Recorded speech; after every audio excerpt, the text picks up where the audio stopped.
eating baby food as an adult.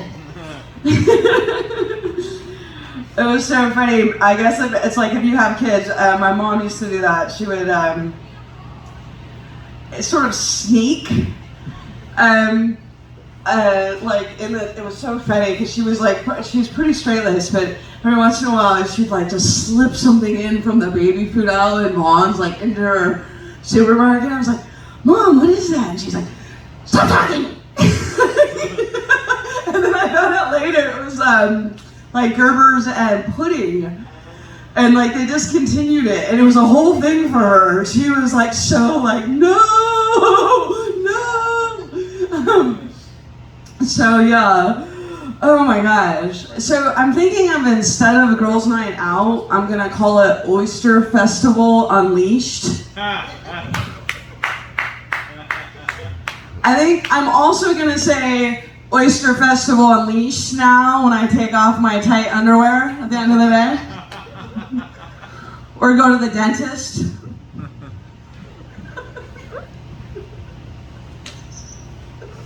I don't know where that last one came from, but it's still cracking me up. So, I was dating a Christian Scientist at one point, and anti-vaxxer, what do we call them?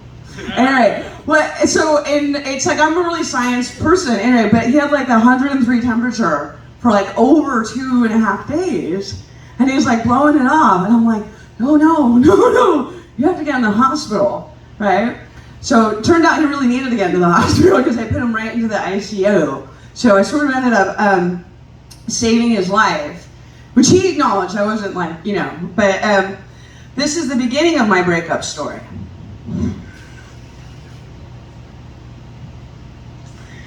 So, like, he touched the other side, had a near-death experience, and then never wanted to touch me again.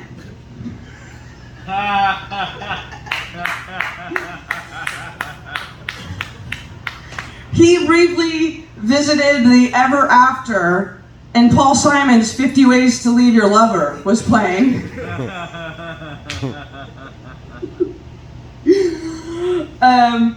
He went up, walked through, touched the pearly gates, and he's like, my girlfriend is shit.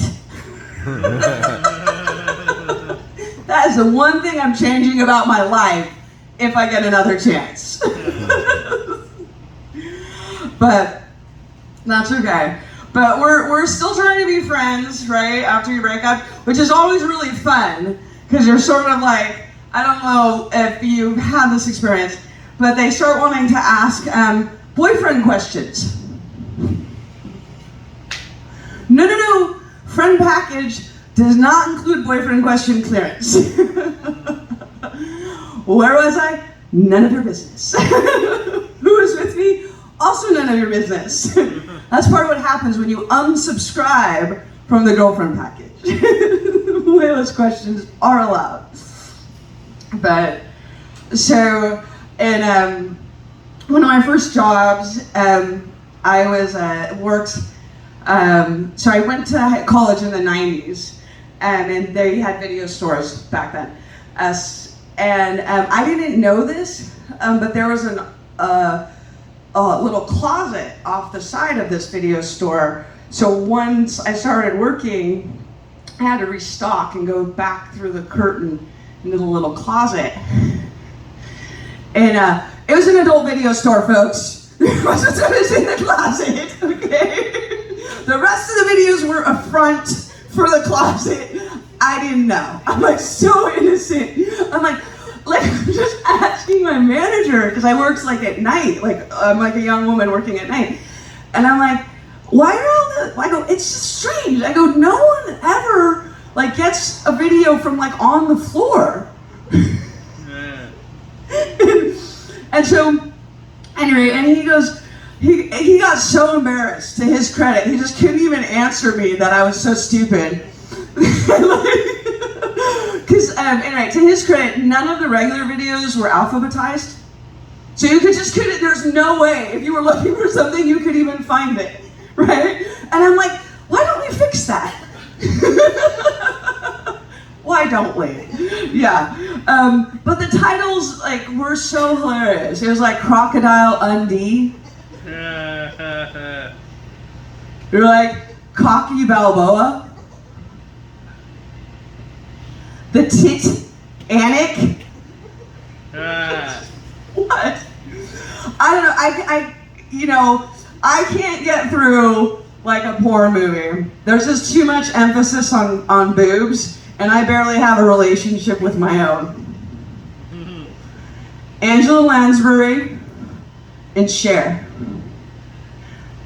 We're working. We're working. I'm naming them. We're getting more familiar. The thing I like about Cher, though, is sometimes she grows a nice long black hair. That's how she got her name. Oh man, I was out. I actually grew up in San Diego, so we're part of it. Are you guys living in right now? Oh, nice. So the nice part. Okay, good gosh, good job. No, I didn't live in that part. No, that sounds beautiful. We lived in Ocean Beach until we came up here. So it's sort of interesting. I don't know if you've noticed yet. Have you absorbed the Crocs situation?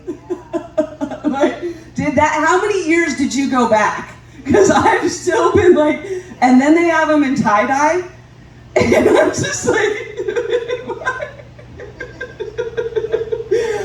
my biggest regret though, have you ever worn Crocs? Like try never to put them on. Because they were so comfortable, that's why the ugliness, you're just like, who cares? Who cares? You do not care. That's the danger. Anyway, I don't think the tie-dyeing them helps. So just on a personal level, I don't think that's the way to go, but, oh man. I was out one night, and I was in this like really dark bar, and then all of a sudden I just heard this weird like scuttling noise come over, and all of a sudden this like kind of shorter man is in front of me. And then he was just like, hey, well, hello there. I like me a woman I can climb. Like, what am I supposed to say to that? I like a man I can push on the swings?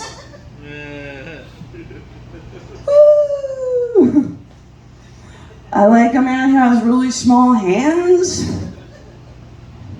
Actually, I do. Makes my breasts look huge. Thank you, Mr. Ex-President Trump. Your small hands are good for something. I don't know. I don't think anyone should be wearing bras because I'm a political person and bras are expensive. In fact, the only bra I want to see burned is one that Rush Limbaugh happens to be wearing. All right, you can say what you will about the man's politics. He does have a nice rack.